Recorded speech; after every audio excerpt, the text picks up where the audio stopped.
देवो बृहस्पति ध्रुवन्तयन्द्रचाग्निचरासन्धारयता ध्रुवम् इति मुहूर्तः शुभमुहूर्तोऽस्तु सुप्रतिष्ठितमस्तु ॐ घनानान्त्वा गणपतिं नमामहे कविं कवीनामुपवस्त्रवस्तवं ज्येष्ठराजं ब्रह्मणस्पदान शृण्वन्नो दिवस्येदसादनम् ॐ श्रीमन्महागणाधिपतये नमः श्रीमहासरस्वत्यै नमः श्रीगुरुभ्यो नमः हरिः ओम् ओम केशवाय नमः ओम नारायणाय नमः ओम माधवाय नमः ओम गोविंदाय नमः ओम विष्णवे नमः ओम मधुसूदनाय नमः ओम त्रिविक्रमाय नमः ओम वामनाय नमः ओम ऋषिकेशाय नमः संकर्षणाय नमः ओम मदोक्षजाय नमः ओम नारसिंहाय नमः ओम अष्टकाय नमः ओम उपेन्द्राय नमः ओम कृष्णाय नमः ओम श्री कृष्ण परब्रह्मणे नमो नमः उत्तिष्ठन्तु भूतपिशाचे देवभयतेशमविरोधेन ब्रह्मकर्म समारभे ओम भूः ओम भुवः ओम सुवः ओम जनः ओम सत्यम् ओम दत्तविदुर्वरेण्यं वर्गो देवस्य धीमहि धियो यो न प्रचोदयात् ओम आपो ज्योतिरसो अमृतं भोर्भवः सुवरोम् ममोपादक्षरधारा श्री परमेश्वर प्रीत्यर्थं शुभे शोभणे मुहूर्ते अद्य ब्राह्मणदीयमनार्थे वेदवराहकल्पे वैवसदमन्वन्तरे कलियुगे प्रथमपादे जम्बोद्वीपे भरतवर्षे भरतखण्डे मे रोहो दक्षदिग्भागे त्रिशैलदृश्ये ओम या देवी सर्वभूतेषु मातृरूपेण दिव्यमङ्गलनीराजनं दर्शयामि।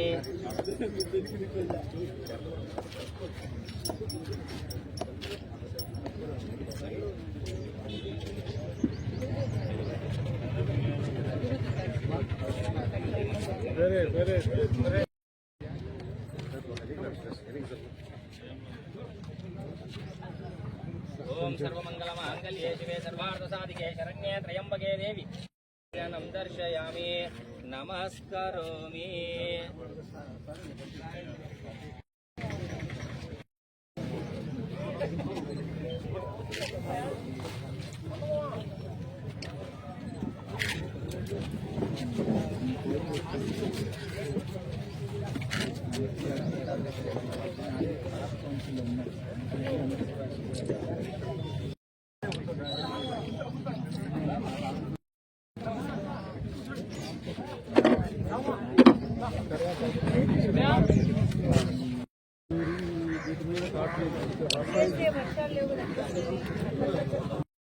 మేలన్నీ వచ్చేసి ఇక్కడ పడిపోతుంది కదా, వన్స్ మేలన్నీ పడిపోయిన తర్వాత పాపులేషన్ ఉంటుంది, అబ్యూస్లో రిడ్యూస్ అవుతుంది.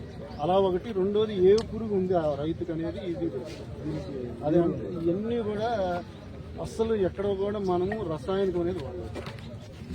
ఫైనల్గా అది రైతులలో రెండు, ఒకటి భూమిని కాపాడుకోవాలి, రెండు మన హ్యూమన్ ఆరోగ్యం కూడా కాపాడుకునే ఉద్దేశంతో మన రాష్ట్రంలో ఇతర దేశాల నుంచి వచ్చి తను చూస్తుంటారు.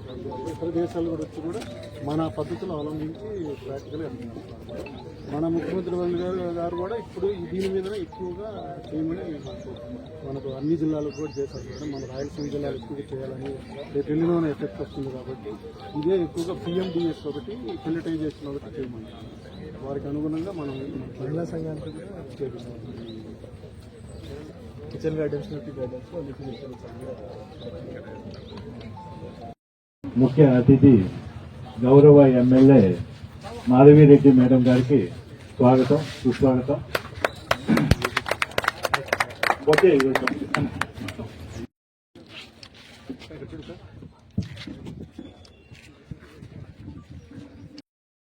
దాంట్లో భాగంగా ఈరోజు ఈ విలేజ్లో కండక్ట్ చేయాలని దానితో మన మేడం గారు కానీ శ్రీనివాసరెడ్డి అన్న కానీ పాలంపల్లి విలేజ్లో మొట్టమొదటిసారిగా ఇక్కడ కండక్ట్ చేయమని మాకు కూడా సూచించడం జరిగింది. వీటితో పాటు మా యానిమల్ హస్బెండరీ అధికారులతో కూడా కోఆర్డినేట్ చేసుకుని ఈ కార్యక్రమాన్ని నిర్వహించడానికి ఈరోజు ఈ డేట్ ఫిక్స్ చేసి స్టార్ట్ చేయడం అనేది జరిగింది.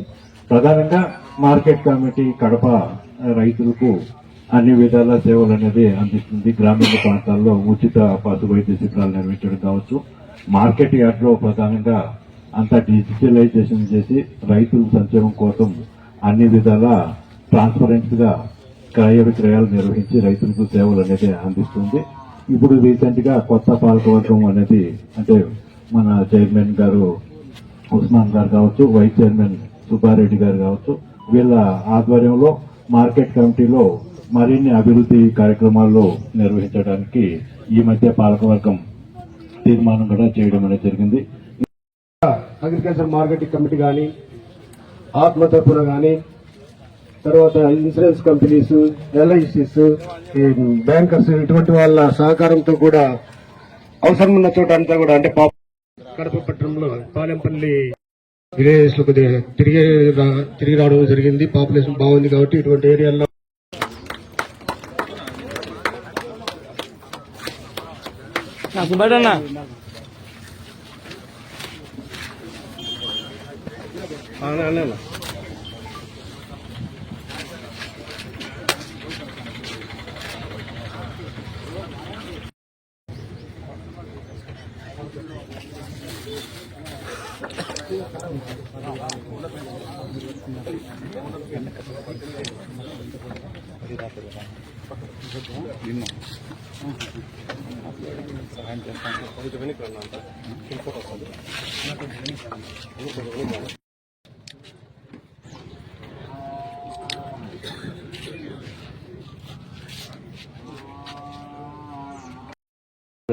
కాబట్టి అదే కార్యక్రమాన్ని మనం కూడా ఇక్కడ మన ఎమ్మెల్యే గారి ఆధ్వర్యంలో జరిపితే బాగుంటుందని చెప్పి నేను అభిప్రాయపడుతున్నాను.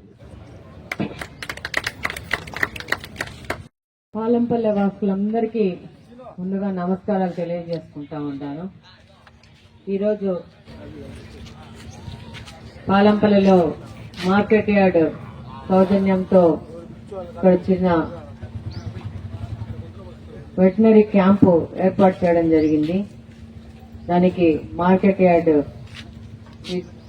డీడీ గారికి ధన్యవాదాలు తెలియజేసుకుంటున్నాను. అలాగనే మార్కెట్ యార్డ్ సంబంధించిన అధికారులందరికీ ధన్యవాదాలు తెలియజేసుకుంటున్నాను.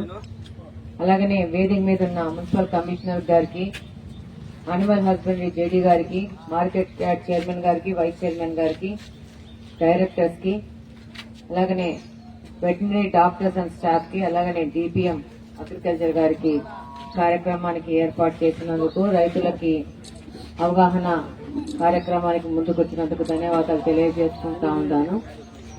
ఈరోజు ముఖ్యమంత్రి గారు పదే పదే చెప్తా ఉంటారు, కొత్తగా పుట్టిన ఈ ఆంధ్రప్రదేశ్ వ్యవసాయ ఆధారిత ఆంధ్రప్రదేశ్ అని చెప్పేసి ఈరోజు దాదాపు 35% అగ్రికల్చర్ బేస్డ్ ఆదాయంతో మన రాష్ట్రం అనేది ఆధారపడి ఉంది. కాబట్టి ఆ రంగంని అభివృద్ధి చేసుకుని ఆ రంగం ద్వారా ఆదాయాన్ని ఇంకా పెంచుకునే మార్గాలు ఎత్తుక్కోవాలనేది ముఖ్యమంత్రి గారి యొక్క ముఖ్య ఉద్దేశము. పౌల్ట్రీ గాని, ఫిషరీ గాని, ఆక్వాకల్చర్ గాని, అగ్రికల్చర్ గాని, వీటన్నిటిలో ఏ విధంగా హార్టికల్చర్ గాని ఏ విధంగా మనం మార్పులు తీసుకొచ్చి ఇంకా ప్రొడక్షన్ పెంచుకొని ఆదాయం పెంచుకునే మార్గాలు. ఈరోజు అందుకోసమే రైతన్న మీకోసం అనే ఒక ప్రోగ్రామ్ ని రాబో 10 రోజులకి డిజైన్ చేసి అధికారులకు గాని అలాగనే కూటమి ప్రభుత్వ కార్యకర్తలకు గాని ప్రోగ్రామ్ ని డిజైన్ చేసి పంపించడం జరిగింది. మనకు కడప నియోజకవర్గానికి ఇది అర్బన్ నియోజకవర్గం అయిన వలన అగ్రికల్చర్ మీద ఆధారపడ్డ వాళ్ళు తక్కువగానే ఉన్నా కానీ ఉన్నంత మేరకు మనము కూడా అడ్వాన్స్ మెథడ్స్ ని ఫాలో చేసి ముందుకు పోవాల్సిన అవసరం ఉంటుంది. అందులో భాగంగా నీటి భద్రత, వాటర్ స్కేర్సిటీ ఉంది మనకి. దీన్ని పొదుపుగా వాడుకొని పొదుపులో అత్యంత తెలివిగా వాడుకోవడం. ఈరోజు మన రాష్ట్రంలో డ్రిప్ ఇరిగేషన్ అంటూ వచ్చిందంటే అది ముఖ్యమంత్రి గారు నారా చంద్రబాబు నాయుడు గారి ఆలోచన నుంచి. నిన్ననే నేను ఎక్కడో ఏదో కాలంలో చదివినాను. ఇజ్రాయిల్లో అక్కడున్న పరిస్థితులకి సాయిల్ కానీ వాటర్ కానీ తక్కువ ఉంటే వాళ్ళు డ్రిప్ ఇరిగేషన్ అనేది వాళ్ళు మొదలు పెట్టుకున్నది. దాన్ని మొట్టమొదటిగా గుర్తించి మనకు అనంతపురంలో నీటి లభ్యత తక్కువ ఉండి ఎడారిగా మారిపోతా ఉంటే అక్కడ ఒక పైలట్ ప్రాజెక్ట్ గా మొదలు పెట్టేసి డ్రిప్ ఇరిగేషన్ ద్వారా ఈ రోజు అనంతపురంని సస్యశ్యామలం చేసుకున్నారు. ఆ విధంగానే రాష్ట్రం మొత్తం డ్రిప్ ఇరిగేషన్ ప్రోత్సహిస్తూ ఇప్పుడు 24వ సంవత్సరంలో అధికారంలోకి రాగానే దాదాపు 90% అన్నారు, కానీ దాదాపు 100% సబ్సిడీతో రైతులకు డ్రిప్ పరికరాలు ఇచ్చిన ఘనత ముఖ్యమంత్రి చంద్రబాబు నాయుడు గారికి. ఇక్కడ ఇంకొక విషయం చెప్పదలుచుకున్నాను. మనము చేసింది చెప్పాలా? గత 5 సంవత్సరంలో 19 నుంచి 24 వరకు జగన్మోహన్ రెడ్డి గారి ప్రభుత్వంలో ఒక లోను కాకుండా మన కోసం, మన రాష్ట్రం కోసం, మన పిల్లల కోసం, మన మనవళ్లు మనవరాల భవిష్యత్తు కోసం మనం ఆలోచించుకోవాల్సిన అవసరం ఉంది. ఏ తప్పు చేసినా కూడా ఇంకా భవిష్యత్తు తరాలు మనల్ని ఎవ్వరని క్షమించలేని పరిస్థితిలో రాష్ట్రం పోతాదని ఈ సందర్భంగా మీ అందరికీ తెలియజేసుకుంటా ఉన్నాను. కాబట్టి ఈ యొక్క రైతన్న మీకోసం కింద ముఖ్యమంత్రి గారు కొన్ని పాయింట్స్ మీద మనము మార్పులు చేసుకుంటూ సరిదిద్దుకుంటూ ముందుకు పోవాలని చెప్పారు. అందులో భాగంగా నీటి భద్రత ఇందాకనే చెప్తా ఉన్నారు అధికారులు గారు. ఈ సంవత్సరం కొంచెం వర్షాలు తక్కువగా ఉండే అవకాశం ఉంది కాబట్టి మనం అడ్వాన్స్డ్ గా ముందే రాబో కాలంలో ఎండలు ఎంత ఉంటాయి, వర్షాలు ఎంత పడుతున్నాయి తెలిస్తే దాని ప్రకారం మనం ప్లానింగ్ చేసుకోవాలి. ఈ సంవత్సరం మన పిల్లోడు ఇంజనీరింగ్ కాలేజీకి పోతున్నాడు. ఇంజనీరింగ్ కాలేజీలో మనం ఒక 80,000 ఫీజు కట్టాలంటే అంతకంటే సంవత్సరం ముందే మనము పొదుపు చేసుకుని రెడీ అవుతాం కదా. ఇది కూడా అంతే. 2 సంవత్సరాల తర్వాత మన బిడ్డకు పెళ్లి చేసుకోవాలంటే ఈ దినం నుంచే తులము అరతులం బంగారు కొనుక్కుంటా రెడీ చేసుకుంటాం కదా బిడ్డ పెళ్లికి. ఇది కూడా అంతే. మనం చేసే వ్యవసాయం గాని, మనం చేసే వ్యాపారం గాని ముందుగానే మనము రాబో కాలంలో మనం ఏం చేయదలుచుకున్నాం, ఏ ఆలోచనల ప్రకారం ముందుకు పోతున్నాం అంటే దాని ప్రకారం మనం కూడా ముందే రెడీ అవ్వాలి, సన్నద్ధం కావాలా. అది ఈ రోజు ముఖ్యమంత్రి గారు చెప్తున్నది ఏంటంటే రాబో కాలంలో కొంచెం ఇబ్బంది వస్తుంది, వర్షాలు తక్కువ ఉంటాయి కాబట్టి నీటి కోసం పొదుపుగా ఉన్న నీటిని పొదుపుగా వాడుకొని అత్యధిక సదుపాయాలు అత్యధిక దిగుబడి తీసుకుంటూ రావాలంటే ఈ నీటి భద్రత కోసము మనం ముందుకు పోవాల్సిన అవసరం ఉంది. ఈసారి బడ్జెట్ లో రాయలసీమకు ప్రత్యేక స్థానం కల్పించి 30,000 కోట్ల రూపాయలు మన అగ్రిగేటెడ్ రాయలసీమ డెవలప్మెంట్ కోసం ముఖ్యమంత్రి గారు ఈసారి కేటాయించడం జరిగింది. ఇది మళ్ళా మీకు అందరికీ చెప్తున్నాను, ఎంతమందికి అవగాహన ఉందో లేదో నాకు తెలియదు. దాదాపు 30,000 కోట్లు. దీంట్లో రాయలసీమని హార్టికల్చర్ హబ్ గా తయారు చేసి ఈరోజు 8 లక్షల హెక్టార్ల భూమి విస్తీర్ణంలో ఉంటే దాన్ని 18 లక్షల హెక్టార్ల భూమి విస్తీర్ణంని సాగుబడికి పెంచి తద్వారా రైతులకు ఆదాయం పెంచుతూ ఈ యొక్క అగ్రికల్చర్ కల్టివేషన్ మెథడ్స్ లో కొత్త పద్ధతులు తీసుకొచ్చేసి మనం పండించిన పంటను మార్కెటింగ్ ఎలా చేసుకోవాలా, ఎట్లా మంచి రేట్లకు అమ్ముకోవాలా అనే దాని మీద పూర్తి అవగాహన కల్పిస్తూ అలాగనే మనము మార్కెట్ ని దగ్గరగా తీసుకురావడము, మార్కెట్ కి తొందరగా చేరుకోవాలంటే దానికి సంబంధించిన రవాణా సౌకర్యాలు పెంచడం గాని, అలాగనే ఈ యొక్క ట్రాన్స్పోర్టేషన్ ఫెసిలిటీస్ పెంచడం గాని, అలాగనే అగ్రికల్చర్ సంబంధించిన కొత్త స్టార్టప్ కంపెనీలు, అనుబంధ పరిశ్రమలు ఏర్పాటు చేయడం గాని. ఈరోజు టమోటాలు వస్తే ఒక్కసారి టమోటాలు పండిపోతే టమోటాలు తీసుకెళ్లి రోడ్ల మీద పడేస్తారు మార్కెట్ లేక. అలాంటి పరిస్థితి రాకూడదు అనంటే ఎప్పుడు టమోటా క్రాప్ ఎప్పుడు వస్తుందో దాన్ని ప్రాసెసింగ్ చేసుకుని దాన్ని ప్రిజర్వ్ చేసి దానికి అమ్ముకునే విధంగా మనము తయారవ్వాలా. రైతులు నష్టపోకూడదు. ఈరోజు మొన్ననే చూశాను టమోటాలు ఎక్కువ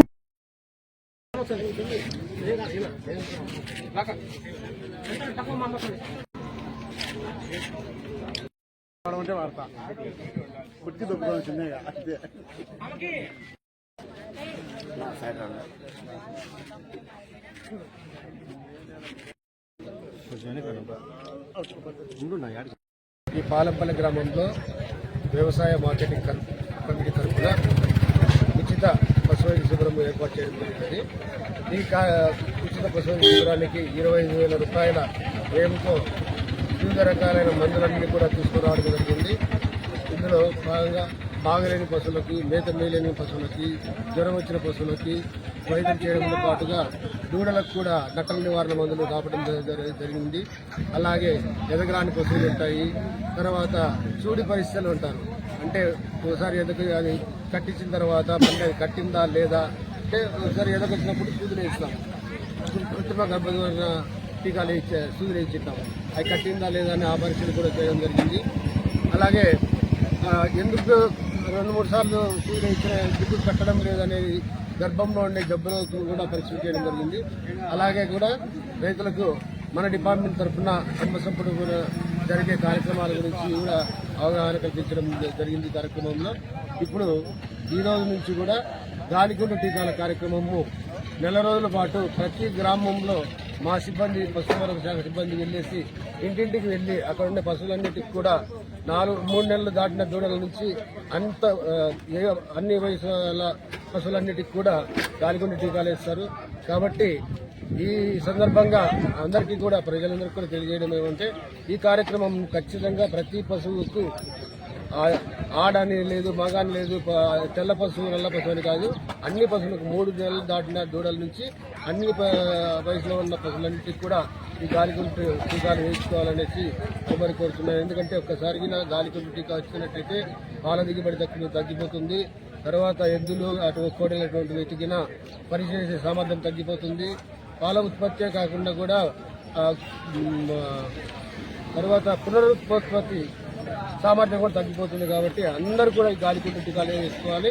అలాగే కాకుండా మా సిబ్బంది ఏ టైంలో మీ ఇళ్ళకాడికి వచ్చి కార్యక్రమం ఏమున్నా కూడా అవన్నిటి కూడా మీరు సద్వినియోగం చేసుకొని ఈ బాడీ పరిశ్రమను అభివృద్ధి చేసుకోవాలని కోరుకుంటున్నాను.